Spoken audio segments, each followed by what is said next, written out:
Welcome to the 2025 NCAA Women's Volleyball Rules video. This video will cover referee training points of emphasis, the 2025 experimental rule for challenge requests, and current rules interpretations. As the popularity of volleyball has grown, more matches are televised, streamed, or broadcast each season. The average match time is just under 2 hours. However, this statistic is for all levels of play within the NCAA. Some matches are well over 3 hours in length, which is not TV friendly. As women's volleyball continues to have increased broadcast opportunities, media markets, and exposure, the longer match times are an issue. In an effort to reduce overall match times, the referee training at clinics this year focuses on reducing non-playing time during matches, including the following points. Limit times between rallies. Referees are being trained to allow approximately 10 to 12 seconds between rallies. When there is a substitution, the time between rallies will add a little additional time. Teams should expect the referee to blow the whistle for serve as soon as both teams are ready. Limit conversations with coaches. Discussions about judgment are against the rules. Referees will quickly answer a question from a coach, but only about the application of a rule. Limit delays during challenge review requests. Under the rules, the head coach has until the whistle for the next beckon for service to request a challenge. The first referee's goal is to whistle for service 10 to 12 seconds following the whistle that ends the previous play. The decision about whether to challenge must take place within that time frame. Get teams on the court on time at the start of the set and after timeouts. Teams should be alert to the warning whistle and return to the court ready to play when the horn sounds after timeouts and between sets. Delays in resuming play are subject to sanction.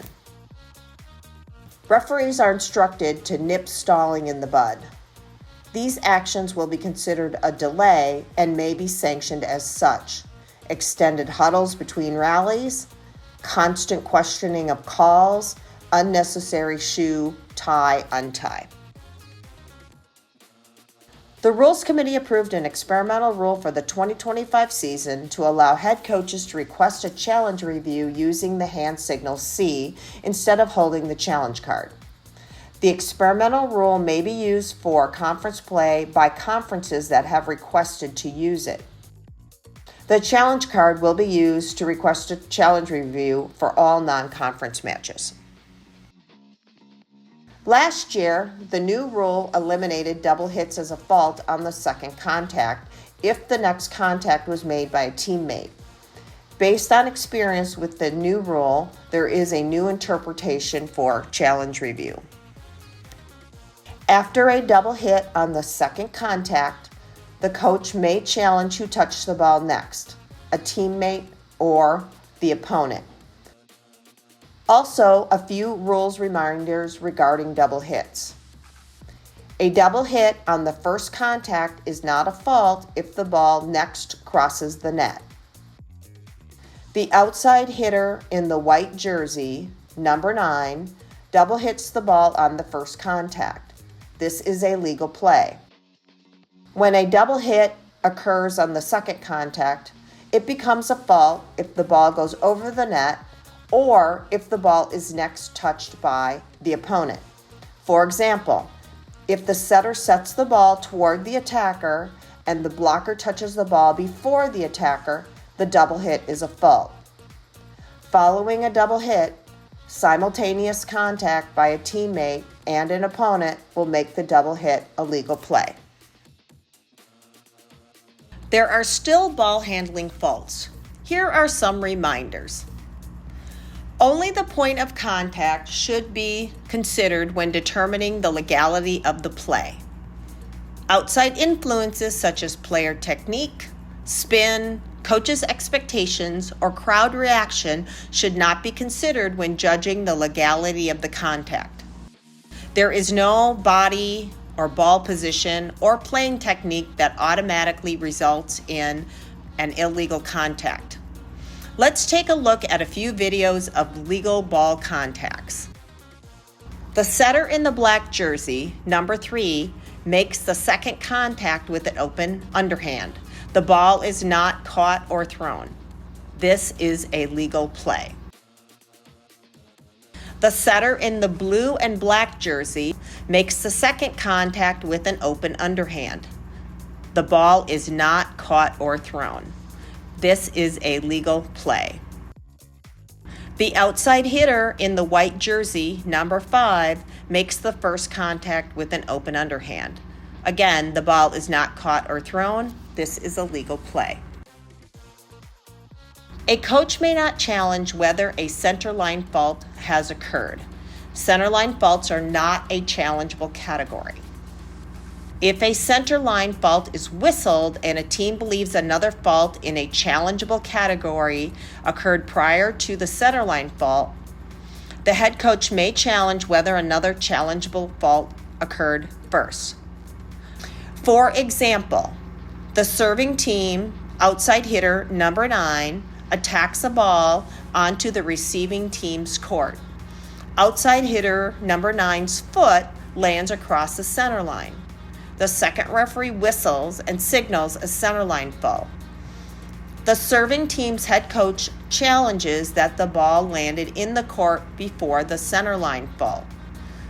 The coach requests a challenge that the ball landed before the centerline foul. The second referee accepts the challenge.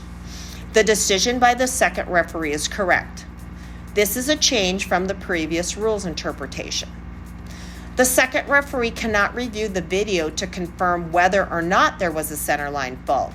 The second referee can only review the timing of when the player landed across the center line and the earlier fault.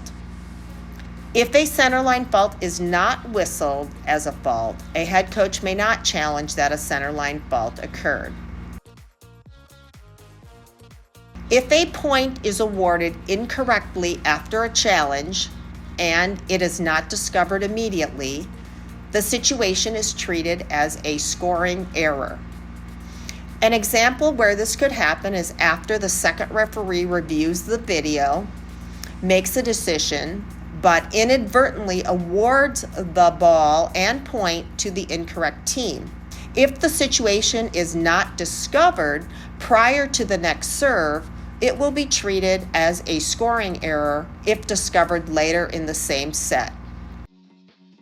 When the error is discovered, 1 point is removed from the team who received the point in error. 1 point is added to the score of the team who should have received a point after the challenge. The team that is currently serving continues to serve. Once the set is completed, no scoring corrections may be made.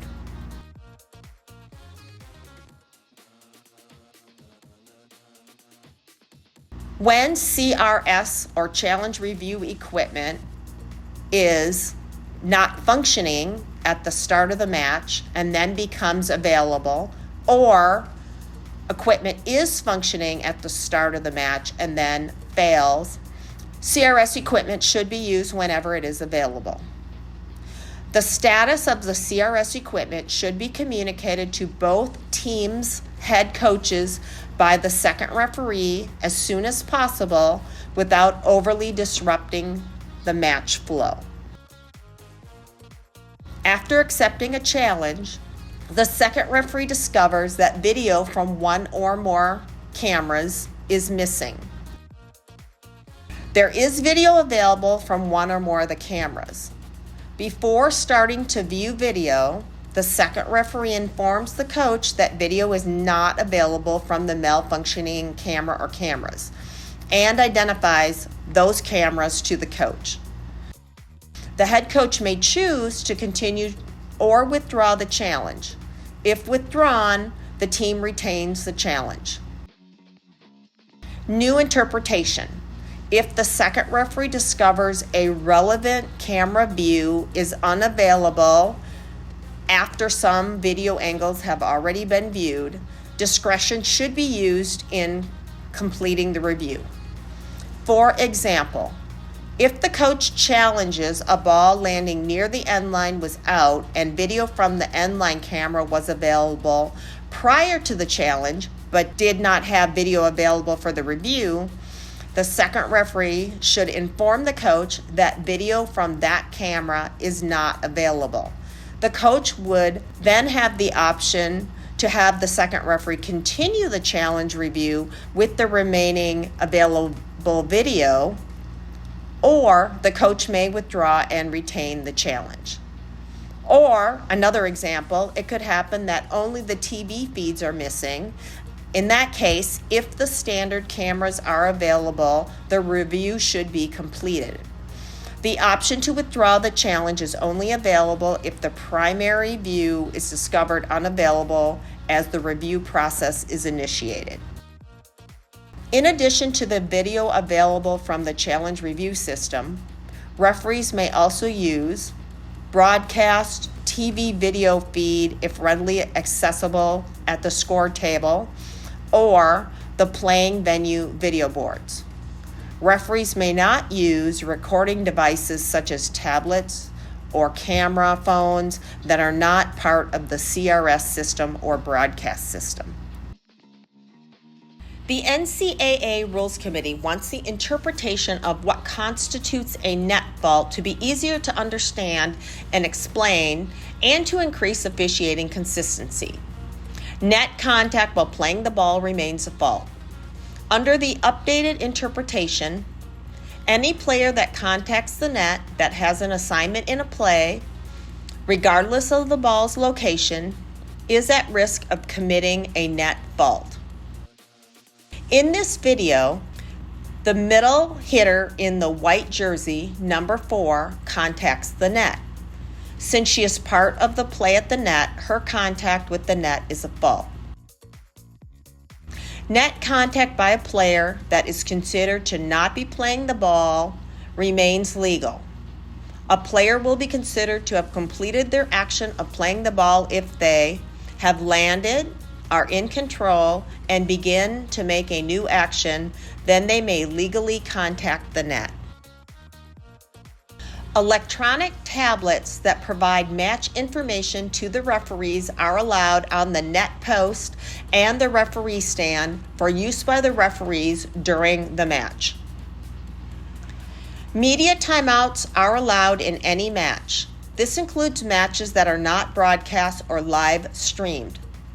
Conferences may determine whether or not media timeouts will be used in the conference matches. If not determined by the conference, it is the host's discretion whether to use media timeouts. Thank you, and have a great season of volleyball.